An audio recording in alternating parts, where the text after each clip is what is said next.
It's still Friday night, and you still know what that means. It's time for another hour of live wrestling action in front of a still hot Portland, Oregon wrestling crowd. Let's get to it, shall we? I'm John Renton with my review of AEW Battle of the Belts 5, if man or the ratings are still alive. I honestly hope that people did tune in for this, because this wasn't that bad of a show, at least at first. Don't worry, I'll get to the thing I didn't like a little bit later. But there we go. So, since it bled right in from AEW Rampage, we had Darby celebrating his TNT title win after beating Mike Bennett. And then we get Max Caster doing a rap. He mentions how Jeff Jarrett is worse for wrestling than Vince McMahon. Check out the clip, because Max Caster obviously has much better flow than I could ever, even on his worst day, than I could ever have on my best day. Flow, boy, I sound really goddamn hip, don't I?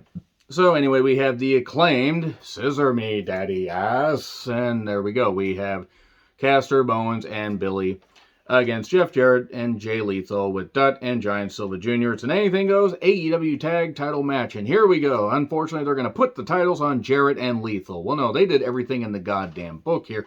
They really overbooked this goddamn thing, and you know what? I actually liked it. I didn't mind the match on Dynamite. I was there. That was a lot of fun. Check out my review of AEW Dynamite if you want to hear how I felt and how the crowd was there. I do appreciate the feedback that we were really goddamn loud. Hopefully AEW will come back to Seattle maybe in the summer. Be kind of goddamn cool. Except the fact that it'll be the summer. It will not be cool for the summer because Demi Lovato is not going to be doing their song. So anyway, it goes all over immediately. We have Lethal doing the figure four on the ramp to Bowens, because of course figure fours and any submissions hurt more when they're on the ramp or the announcer's table, but then they roll down the goddamn ramp because comedy.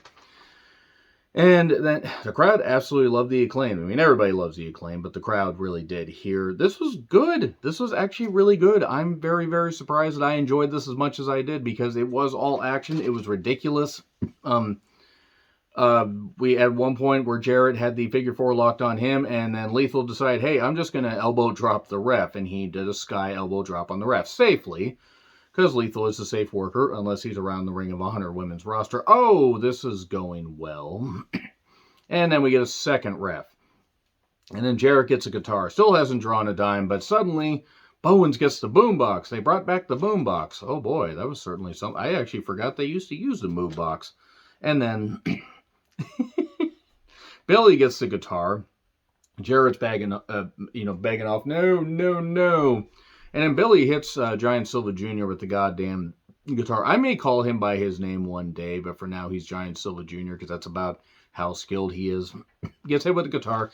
Doesn't go down. Just goes into the corner and barely sells.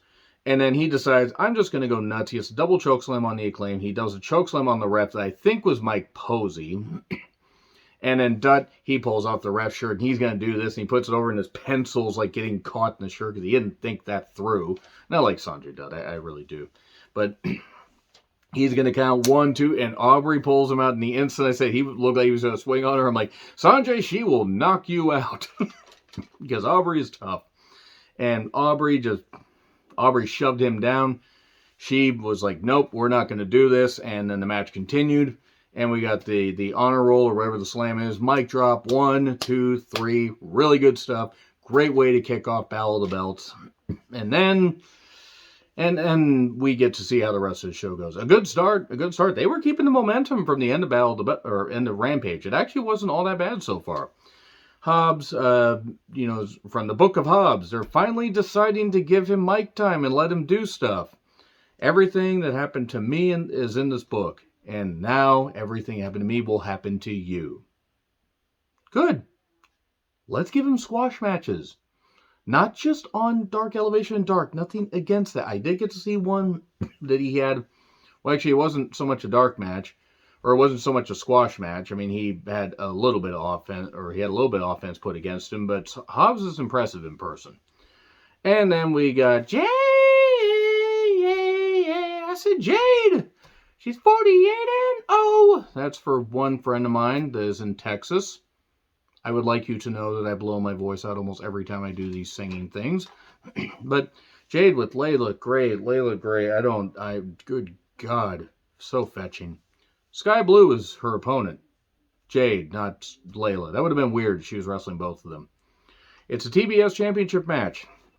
And Sky jumped on her and was pounding her and fisting her and everything. And then Jade took over and did some stuff. We got a choke slam on the ramp. Ouch. I mean, Jade took care of her, but ouch.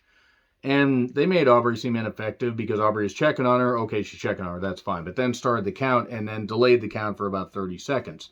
Stop making your referee seem ineffective, especially since Aubrey is not ineffective. Aubrey's a very good ref. Red Velvet showed up on the stage.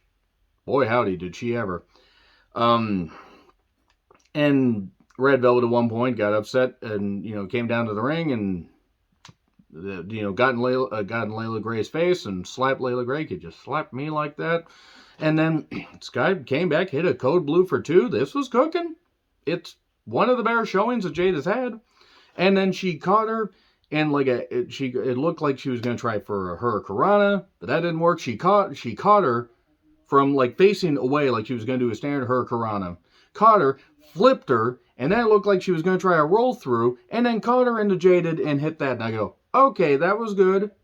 Maybe something's clicking here a little bit. Sky was there for everything, and that was a good finish. 1, 2, 3. And then we had Lexi Nair with Stokely, Big Billy Willie, and Lee Moriarty. It's funny that they have to basically put the camera on the floor to actually make it to where Stokely can look it in the eye. It is all about facing off against Jungle Boy and Hook. That's all I'm going to say right there. Dynamite and LA card rundown is what they did there. And Ruby and Willow are going to face Anna and Ty Conte in a street fight next week. Have Anna cut the promos, please. Because Ty was so fired up that it was actually impossible to tell. And I know English is her second language. I'm not knocking. She was so fired up, she rushed through a whole bunch of that. So anyway, Ruby and Willow got to win that. You know what? This is a short-lived team, but Willow's got a ton of potential. I think she's going to have a big year. And let's be perfectly honest, Ruby at least has a little something that she can still offer this company if they want to, actually make her matter. She can actually mean something to the women's division if they'd actually book her right. So anyway, and then we get Orange Cassidy with Danhausen against Kip with Penelope, All-Atlantic Championship match. This is not a main event match. This was garbage. This is the low point of the show. There are people that like this feud. There are people that like these wrestlers. That's fine. I am not one of those people. Cassidy was being serious, so you know it's good. I find it to be a joke gimmick. It doesn't work for me.